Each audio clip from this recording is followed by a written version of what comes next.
Assalamualaikum warahmatullahi wabarakatuh.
Assalamualaikum warahmatullahi wabarakatuh.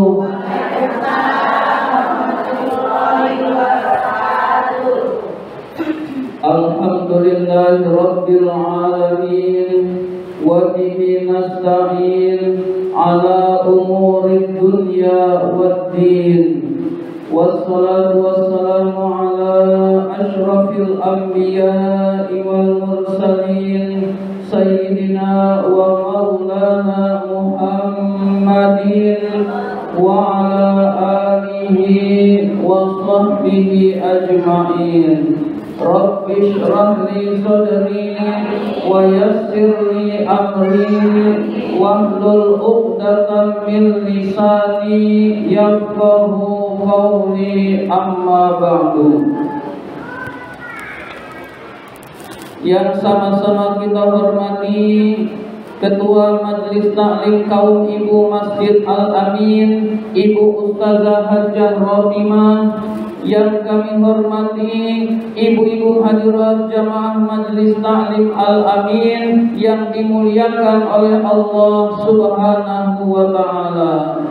Pertama dan yang paling utama, puji syukur senantiasa marilah kita panjatkan kehadirat Allah Subhanahu wa ta'ala atas limpahan nikmat-nikmatnya yang diberikan kepada kita semua. Antara lain yang paling berharga adalah kita masih tetap diberi nikmat iman dan Islam, sehingga kita dapat berkumpul di tempat yang mulia ini dalam rangka menuntut ilmu di jalan Allah Subhanahu wa ta'ala.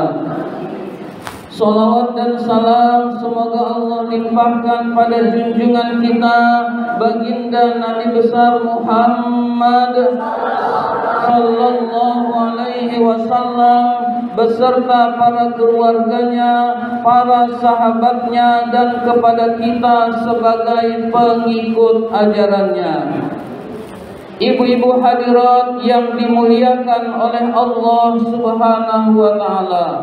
Allah Subhanahu wa ta'ala berfirman di dalam Al-Quran, Ya ayyuhalladzina amanu tubu ilallahi taubatan nasuha, yang artinya, hai orang-orang yang beriman, bertaubatlah kepada Allah dengan taubat yang sebenar-benarnya.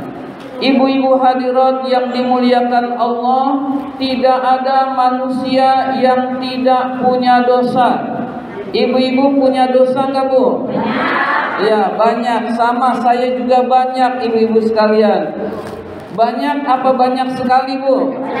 Ya, banyak sekali. Sama saya juga banyak sekali dosanya, ibu-ibu sekalian. Tidak ada manusia yang tidak punya dosa. Semua manusia punya dosa, ibu-ibu sekalian. Maka kata Rasul, orang yang baik itu bukan orang yang merasa bersih dari dosa, tapi orang yang bertaubat jika melakukan perbuatan dosa. Nah, itu orang yang terbaik, ibu-ibu sekalian. Di dalam sabda Rasul, kullu bani adama khatta'un wa khairul khatta'ina at-tawwabun. Setiap manusia itu pasti melakukan kesalahan. Sebaik-baik yang melakukan kesalahan adalah yang bertaubat dari kesalahan tersebut, ibu-ibu sekalian. Nah, Allah memerintahkan kita semua untuk bertaubat kepada Allah Subhanahu wa ta'ala. Jadi manusia itu diperintahkan bertaubat agar dirinya bersih. Ketika bersih kepada Allah, ketika bersih menjalani hidup ini nikmat, ibu-ibu sekalian. Penyebab kita resah adalah dosa-dosa kita.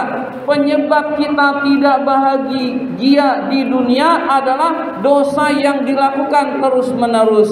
Maka kalau kita terus-menerus bertaubat kepada Allah, hati kita akan bersih ibu-ibu sekalian. Hati kita akan bersih, jiwa akan tenang, menjalani kehidupan dengan tenang ibu-ibu sekalian. Maka kita semua diperintahkan bertaubat kepada Allah Subhanahu wa taala. Jangankan kita ibu-ibu sekalian yang banyak dosa, Nabi yang tidak punya dosa, Nabi itu nggak punya dosa Bu, maksum, terjaga dari perbuatan dosa itu Rasulullah. Hanya satu orang ibu-ibu sekalian, yaitu yang terjaga dari perbuatan dosa, yaitu Nabi kita Muhammad Sallallahu Alaihi Wasallam. Orang yang nggak punya dosa, jika punya dosa dijamin ampun oleh Allah. Liyaghfira lakallahu ma taqaddama min dzambika wa ma ta'akhkhar. Wahai Nabi Muhammad, jika kamu punya dosa, padahal nggak punya, jika kamu punya dosa, maka yang dulu, yang sekarang, yang akan datang semuanya dijamin ampun oleh Allah Subhanahu wa taala. Jadi Rasul yang enggak punya dosa ternyata istighfarnya 100 kali ibu-ibu sekalian. Rasul bersabda, ayyuhan nas tubu ilallah fa inni atubu fil yaumi mi'ata marrah. Wahai manusia, bertaubatlah kepada Allah, karena sesungguhnya saya Rasulullah ini bertobat setiap hari 100 kali ibu-ibu sekalian. Rasul taubatnya 100 kali. Kita berapa Bu? Ya, sekali sehari udah beruntung ibu-ibu sekalian. Ya kalau kita mau niru Rasul, kita istighfar 100 kali Bu. Istighfar 100 kali minimal, boleh lebih ibu-ibu sekalian. Jangan sampai kita yang banyak dosa tidak istighfar, padahal Rasulullah saja istighfarnya 100 kali ibu-ibu sekalian. 100 kali banyak, sebetulnya nggak banyak, tapi orang-orang menganggap 100 banyak. 100 banyak itu bagi 5 ibu-ibu sekalian, bagi 5 maksudnya sholat 5 waktu 20 ibu-ibu sekalian, bagi 5 menjadi 20. Tiap habis sholat 5 waktu jangan sampai meninggalkan istighfar 20 kali ibu-ibu sekalian. Kalau bisa lebih ibu-ibu sekalian. Zikir itu, istighfar itu lebih bagus ibu-ibu sekalian. Jadi istighfar itu misalkan lebih bagus, tidak buruk ibu-ibu sekalian. Misalkan kita diperintahkan oleh Rasul setiap habis sholat bacalah subhanallah 33 kali. Subhanallah, subhanallah, subhanallah kita baca. Ternyata lebih, nggak apa-apa ibu-ibu sekalian. Lebih banyak pahalanya ibu-ibu sekalian. Kita disuruh membaca alhamdulillah 33 kali. Ternyata hitungannya lebih, tetap pahalanya lebih besar ibu-ibu sekalian. Begitu juga Allahu Akbar, Allahu Akbar. Jadi zikir itu makin banyak kita ucapkan, makin bagus ibu-ibu sekalian. Jadi usahakan kita perbanyak istighfar minimal 100 kali dalam sehari ibu sekalian. Kalau berat mulailah dari 20, tiap habis sholat 20, tiap habis sholat 20 ibu-ibu sekalian. Rasulullah sallallahu alaihi wasallam bersabda, "Man lazimal istighfar ja'alallahu lahu min kulli dhikin makhraja wa min kulli hammin faraja wa razaqahu min haitsu la yahtasib." Man lazimal istighfar, barang siapa yang membiasakan istighfar kepada Allah Subhanahu wa taala, istighfar jadi kebiasaan hidup Bu. Lagi jalan istighfar, astagfirullah, astagfirullah, astagfirullah. Sambil nonton TV istighfar, astagfirullah, astagfirullahalazim, astagfirullahalazim. Sambil nyuci kalau di kamar mandi nggak boleh, tapi dalam hati boleh, diucapkan nggak boleh. Nyuci misalkan sambil masak bisa ibu-ibu sekalian, sambil masak. Kalau nyucinya pakai mesin cuci di luar kamar mandi boleh ibu-ibu sekalian. Jadi melafazkan Allah di kamar mandi, di WC itu tidak boleh ibu-ibu sekalian. Dilafazkan Allahnya. Begitu juga tulisan Allah ibu sekalian. Jangan sampai kita lupa. Ada ayat Quran, kita masuk ke WC, ada ayat Quran, nah itu yang kita kantongin itu nggak boleh ibu-ibu sekalian. Jadi harus dikeluarkan dulu ibu-ibu sekalian. Jadi lafaz Allah, tulisan Allah ataupun ucapan Allah itu tidak boleh dibawa ketika kamar mandi maupun WC, ibu-ibu sekalian. Tapi kalau zikirnya dalam hati tetap boleh, ibu sekalian. Kita zikir ketika di kamar mandi, zikirnya dalam hati tidak diucapkan, itu tetap boleh, ibu-ibu sekalian. Yang tidak boleh adalah sampai diucapkan, ibu-ibu sekalian. Sampai diucapkan itu tidak boleh. Jadi orang yang istighfar setiap hari, astagfirullah, astagfirullah, astagfirullah, lagi masak, astagfirullah, astagfirullah, maka kata Rasul, orang yang membiasakan istighfar dalam kehidupannya, Allah akan berikan jalan keluar dari setiap kesulitan yang ia hadapi, ibu-ibu sekalian. Jadi kesulitan-kesulitan kita diberikan jalan keluar oleh Allah Subhanahu wa taala bagi yang senang istighfar, ibu-ibu sekalian. Ibu-ibu punya kesulitan apa enggak, Bu? Banyak, ibu sekalian. Ada yang hutangnya belum lunas, ada yang pengen ini pengen itu, ya, ada yang kontrakannya habis, ada yang segala macam, ibu-ibu sekalian. Jadi banyak sekali urusan-urusan kita. Banyak sekali urusan-urusan kita, ibu-ibu sekalian. Kalau kita banyak istighfar, insya Allah urusan-urusan kita dimudahkan oleh Allah Subhanahu wa taala, ibu-ibu sekalian. Jadi kita baca doa, ya Allah, lunaskanlah hutang saya ya Allah, ya Allah berilah saya kemudahan ya Allah. Dengan istighfar, bagusan istighfar, lebih cepat istighfar. Karena istighfar itu pengakuan, ibu sekalian, pengakuan terhadap dosa dan membersihkan diri. Sementara kalau doa, kita memohon, ibu sekalian, memohon kepada Allah Subhanahu wa taala. Jadi kalau kita sampai lupa doa dan banyak istighfar, itu bagus, ibu sekalian. Lupa doanya bukan karena kita lalai, ibu sekalian, tapi karena kita banyak membaca istighfar sehingga kita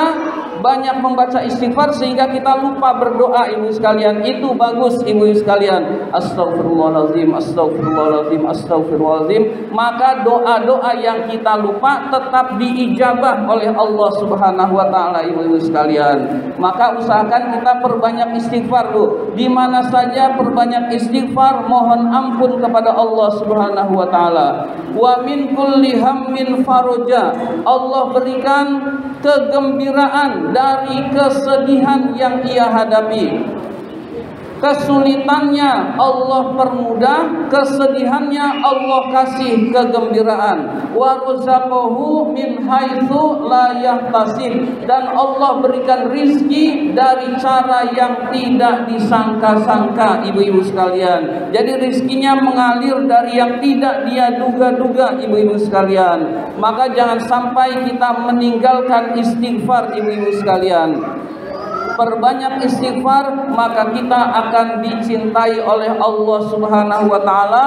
Di samping membersihkan hati kita, ibu sekalian. Hati kita itu kalau banyak zikir bersih. Kalau hati kita bersih, permohonan lebih mudah dikabulkan oleh Allah Subhanahu wa taala. Jadi ibu-ibu sekalian, kita diperintahkan oleh Allah untuk taubatan nasuha, bertaubat dengan taubat yang sebenar-benarnya.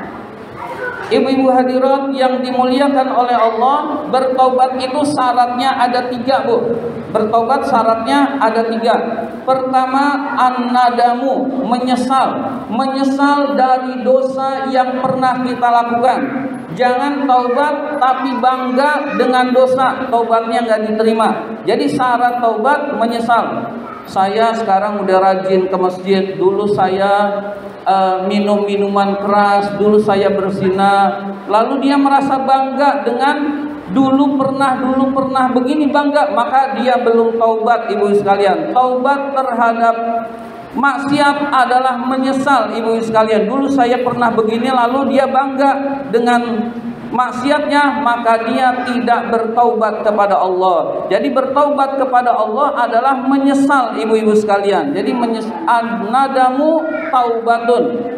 Menyesal itu taubat, atau syarat utama taubat adalah menyesal, ibu sekalian. Jadi orang yang pernah bertaubat, orang yang pernah berbuat dosa lalu taubat, lalu masih bangga dengan maksiat-maksiatnya, tidak diterima oleh Allah taubatnya, ibu sekalian. Karena dia harus menyesal, itu syarat utama, ibu sekalian. Yang kedua adalah berjanji tidak mengulanginya, ibu sekalian. Orang yang taubat dari minum-minuman keras, setelah menyesal dia tidak akan mengulangi minum-minuman keras selama-lamanya, ibu sekalian. Orang yang bertaubat dari zina, dia harus meninggalkan zina selama-lamanya, dan seterusnya maksiat apapun, ibu-ibu sekalian. Selanjutnya adalah melaksanakan perintah Allah dan meninggalkan larangan Allah. Melaksanakan perintah Allah yang pernah dulu dia tinggalkan, ibu-ibu sekalian. Ini yang jarang kita kurang mengerti, ibu sekalian. Dulu misalkan ada orang minum minuman keras. Orang yang minum minuman keras biasanya lalai dari sholat, ibu-ibu sekalian. Itu sholat yang pernah dia lalaikan itu dikodok, ibu-ibu sekalian. Dikodok. Misalkan ada orang yang bermaksiat kepada Allah, lalu dia meninggalkan sholat. Misalkan meninggalkan sholat selama 1 tahun, nggak pernah sama sekali sholat, maka dia harus mengkodok sholat yang selama 1 tahun itu, ibu-ibu sekalian. Iya, 2 kali. Caranya adalah la yukallifullahu nafsan illa wus'aha. Allah tidak membebani seseorang kecuali sesuai dengan kemampuannya. Jadi sesuai dengan kemampuannya. Kalau kita langsung mengkodok sekian rokaat, ratusan rokaat, nggak mungkin. Maka yang mungkin adalah mengkodok tiap habis sholat 5 waktu. Habis sholat subuh lagi 1 untuk niat kodok. Habis sholat zuhur, niat sholat zuhur lagi kodok. Sekali aja, ibu sekalian. Lalu habis sholat asar lagi kodok. Selama setahun lunas, ibu-ibu sekalian. Kalau dia tidak meninggalkan sholatnya selama setahun, dan itu bisa dihitung, ibu sekalian. Dari sekian sampai sekian, lalu sudah setahun, berarti kodok sholat kita sudah lunas semuanya, ibu-ibu sekalian. Jadi tinggal kita hitung. Berarti tiap habis sholat lagi 1, sholat lagi 2. Misalkan kita ngerjainnya 2 kali. Habis sholat 5 waktu, habis sholat zuhur, kita sholat zuhur lagi 2 kali dengan niat kodok, ibu sekalian. Berarti harusnya setengah tahun kita bisa, setengah tahun sudah lunas sholat kita, ibu-ibu sekalian. Ini syarat taubat, ibu-ibu sekalian. Syarat taubat yang sempurna, ibu-ibu sekalian. Kemudian ulama menjelaskan, jika taubat kepada Allah begitu tata caranya: menyesal, kemudian berjanji tidak mengulangi, melaksanakan perintah Allah yang pernah dilalaikannya, dan kalau berkaitan dengan manusia harus mengembalikan atau minta keridhaan orang yang dizoliminya, ibu-ibu sekalian. Misalkan kita pernah mencuri, lalu di samping kita bertobat, kita harus mengembalikan barang yang kita curi kepada orang yang bersangkutan, ibu-ibu sekalian. Kalau kita hanya taubat kepada Allah, barang yang pernah kita curi tidak kita kembalikan, taubatnya tidak diterima oleh Allah Subhanahu wa taala. Jadi kita misalkan pernah menipu orang,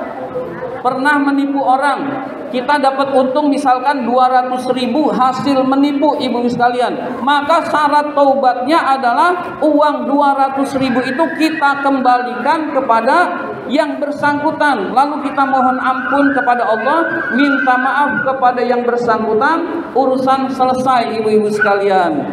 Iya, jadi dikembalikan uang itu baru selesai urusan kita kepada manusia. Jadi taubat kepada manusia lebih rumit ibu-ibu sekalian. Kepada Allah kita minta kepada Allah, minta ampun, insya Allah diijabah. Tapi kalau dosanya kepada manusia, harus minta maaf dan mengembalikan uang tersebut ibu-ibu sekalian. Kalau berupa ucapan, ya kita minta maaf atas ucapan-ucapan kita ibu-ibu sekalian. Jadi yang berat adalah dosanya koruptor ibu-ibu sekalian. Dosanya koruptor. Kalau kesimpulan kan mudah, kita mencuri kepada simpulan, tinggal balikin kesimpulan, selesai. Biasanya jumlahnya nggak banyak ibu-ibu sekalian. Tapi kalau dosa koruptor itu bertaubat kepada Allah, tidak diterima taubatnya kepada Allah selama uang rakyat belum dikembalikan ibu-ibu sekalian. Jadi berat ibu sekalian, jangan anggap pemimpin itu nikmat ibu sekalian. Pimpinan itu amanah ibu sekalian. Amanah tapi orang banyak berebut. Padahal itu amanah ibu sekalian. Tidak amanah lalu dia korupsi, itu diazab oleh Allah Subhanahu wa taala. Cara taubat korupsi mengembalikan uang tersebut penuh ibu-ibu sekalian. Kan udah, misalkan kita bilang kan udah dibagi-bagi, ya yang kita dapat aja, yang kita dapat berapa, itu yang kita kembalikan ke kas negara atau kepada rakyat ibu sekalian. Kepada rakyat maksudnya kepada kas negara ibu sekalian. Jadi orang yang korupsi kemudian dia mau bertobat kepada Allah, maka uang hasil korupsi itu harus dikembalikan seluruhnya ibu-ibu sekalian, baru bertobat kepada Allah, taubatnya diterima oleh Allah Subhanahu wa taala. Tapi kalau hanya bertaubat kepada Allah lalu nyantunin yatim, masih korupsi lagi nyantunin yatim, itu bukan solusi ibu sekalian. Tetap tidak diterima santunannya oleh Allah Subhanahu wa taala. Artinya ama yatimnya ya diterima buat yatim. Buat yatimnya halal nggak? Halal ibu sekalian. Yang salah adalah yang koruptornya ibu sekalian. Karena yang disantunin kan nggak tahu itu uang asal dari mana. Kita diperintahkan husnuzon, baik sangka. Kita diterima, ada orang ngasih ke kita. Kita nggak tahu asal usulnya, kita terima, halal buat kita ibu sekalian. Tapi kalau kita tahu orang tersebut orang yang buruk, itu kita nggak boleh nerima ibu-ibu sekalian. Kita tahu misalkan ada bandar judi ngasih duit, ngebagi-bagi duit ibu sekalian, kita hendaklah tidak menerima kalau kita tahu itu usahanya adalah usaha yang haram ibu-ibu sekalian. Tapi kalau kita tidak tahu, kita husnuzon saja ibu sekalian. Dia orang baik, insya Allah dari cara yang halal, kemudian kita terima, maka halal ibu-ibu sekalian. Jadi syarat taubat yang keempat ibu sekalian kalau berkaitan dengan manusia, yaitu mengembalikan uang tersebut kepada yang berhak atau yang bersangkutan ibu sekalian, baru taubatnya diterima oleh Allah Subhanahu wa taala. Jadi bertobat kalau kesalahannya kepada manusia harus minta maaf dan mengembalikan ibu-ibu sekalian. Ibu-ibu hadirat yang dimuliakan oleh Allah Subhanahu wa taala, kita bertaubat kepada Allah, kata Imam Ghazali, adalah agar kita bisa merasakan nikmatnya ibadah. Jadi kita bertaubat kepada Allah, salah satu hikmahnya bisa merasakan nikmatnya ibadah. Jadi kalau kita bermaksiat ibadah itu ibadahnya nggak bisa dirasakan nikmatnya ibu sekalian. Kalau nikmat ibadahnya nggak bisa dirasakan, maka nikmat ibadahnya tidak bisa dirasakan, tidak bisa istiqomah ibu sekalian. Kalau tidak bisa istiqomah, pertolongan Allah tidak turun ibu sekalian. Jadi pertolongan Allah itu turun kalau orang tersebut ibadah dan istiqomah di dalam ibadah tersebut ibu sekalian. Allah Subhanahu wa taala berfirman, Innal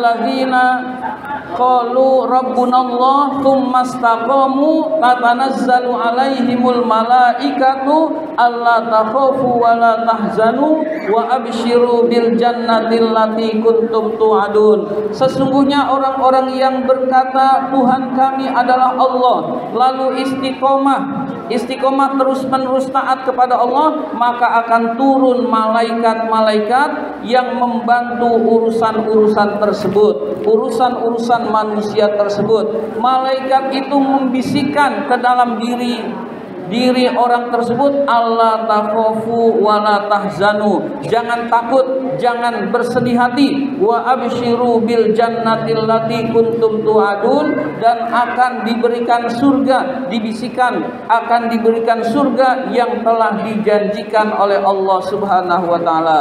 Jadi orang yang ibadahnya istiqomah, malaikat turun membisikkan orang tersebut, jangan takut, jangan bersedih hati, Allah bersama kita. Saat itu orang tersebut dalam posisi yang kuat, hatinya kuat, keimanannya kepada Allah Subhanahu wa taala, ibu-ibu sekalian. Jadi kita bertaubat kepada Allah adalah agar kita bisa merasakan nikmatnya ibadah. Orang yang maksiat lalu ibadahnya tidak bisa dirasakan nikmatnya, ibu sekalian. Asal ibadah, asal sholat, bahkan kadang-kadang dia tidak sholat karena tidak bisa merasakan nikmatnya sholat, ibu sekalian. Kemudian kata Imam Ghazali, seseorang bertobat itu agar bisa ibadahnya diterima oleh Allah Subhanahu wa taala. Jadi ibadah yang diterima oleh Allah, ibadahnya orang yang telah bertaubat kepada Allah Subhanahu wa taala. Jadi orang yang bermaksiat lalu ibadah itu sama saja dengan orang yang mencampur air bersih lalu air kotor dicampur jadi satu, dipersembahkan kepada Allah, maka tidak diterima oleh Allah. Orang yang maksiat dan ibadah, maksiat ibadah, lalu seperti orang yang mencampur kebaikan dan keburukan dipersembahkan kepada Allah, maka Allah tidak menerima ibadahnya. Jadi kita bertaubat dulu kepada Allah agar ibadah kita diterima oleh Allah Subhanahu wa taala. Nanti kalau maksiat lagi gimana Ustaz? Kalau maksiat lagi ya taubat lagi, taubat yang dulu itu diterima. Kan kita udah berusaha, ibu sekalian, ternyata maksiat lagi. Ya, yang penting kita bertaubat lagi kepada Allah Subhanahu wa taala. Yang penting niat dalam hati, bertekad, ibu sekalian, bertekad untuk tidak mengulangi lagi. Ternyata suatu saat kita terjebur dalam maksiat lagi, kita bertobat lagi langsung kepada Allah Subhanahu wa taala, ibu sekalian. Jadi agar ibadah kita diterima, hendaklah kita bertaubat kepada Allah Subhanahu wa taala, ibu-ibu sekalian. Jadi dengan kita bertaubat kepada Allah Subhanahu wa taala, hati kita tentram, jiwa kita tenang, ibadah kita tenang, sholat bisa khusyuk, baca Quran bisa khusyuk, bisa tenang, puasa bisa tenang, karena disebabkan bertaubat kepada Allah Subhanahu wa taala. Mudah-mudahan kita semua dapat melaksanakan apa-apa yang Allah perintahkan, dan mudah-mudahan kita semua menjadi orang-orang yang dekat dengan Allah Subhanahu wa taala, sehingga urusan-urusan kita dimudahkan oleh Allah Subhanahu wa taala. Marilah kita tutup dengan doa, pertama dengan membaca surat Al-Fatihah. Mudah-mudahan kita semua mendapatkan ilmu yang bermanfaat, diberikan kesehatan oleh Allah Subhanahu wa taala, diberikan rizki yang banyak, yang halal dan yang berkah, dimudahkan urusan-urusan kita, anak-anak kita Allah jadikan anak-anak yang soleh dan solehah, keluarga kita dijadikan keluarga yang sakinah, mawaddah, warahmah, Kemudian kita semua mendapatkan rizki yang banyak, yang halal dan yang berkah, dan mudah-mudahan wilayah kita senantiasa dijaga oleh Allah Subhanahu wa taala dari segala macam musibah, bencana maupun penyakit, dan Allah wafatkan kita semua dalam keadaan husnul khotimah. Ala hadhihi niyah wa ala kulli niyatin shalihah. Al-Fatihah. A'udzu billahi minasy syaithanir rajim. Bismillahirrahmanirrahim. Alhamdulillahi rabbil alamin.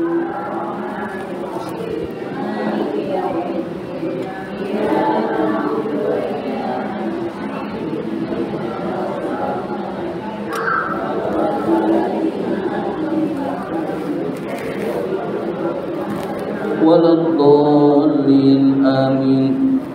Alhamdulillahi rabbil alamin hamdan yuwaffi ni'amahu wa yukafi mazidah. Ya rabbana lakal hamdu wa lakash syukru kama yanbaghi li jalali wajhikal karim wa 'azimi sultanik.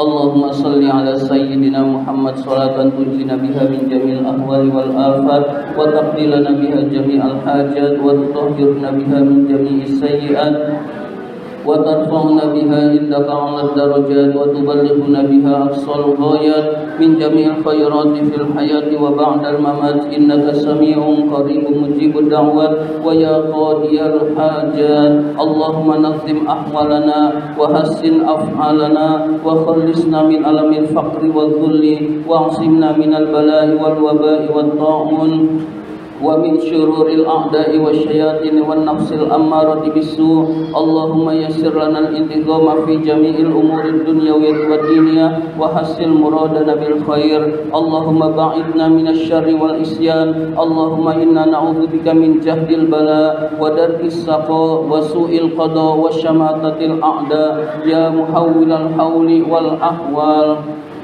hawwil halana ila ahsanil hal. Rabbana atina fid dunya hasanah wa fil akhirati hasanah wa qina adzabannar. Wa sallallahu ala sayyidina Muhammadin wa ala alihi wa sahbihi ajmain. Subhana rabbika rabbil izzati amma yasifun wa salamun alal mursalin walhamdulillahi rabbil alamin. Amin ya rabbal alamin. Kurang lebihnya mohon maaf. Terima kasih atas perhatian. Wabillahi taufik wal hidayah. Wassalamualaikum warahmatullahi wabarakatuh.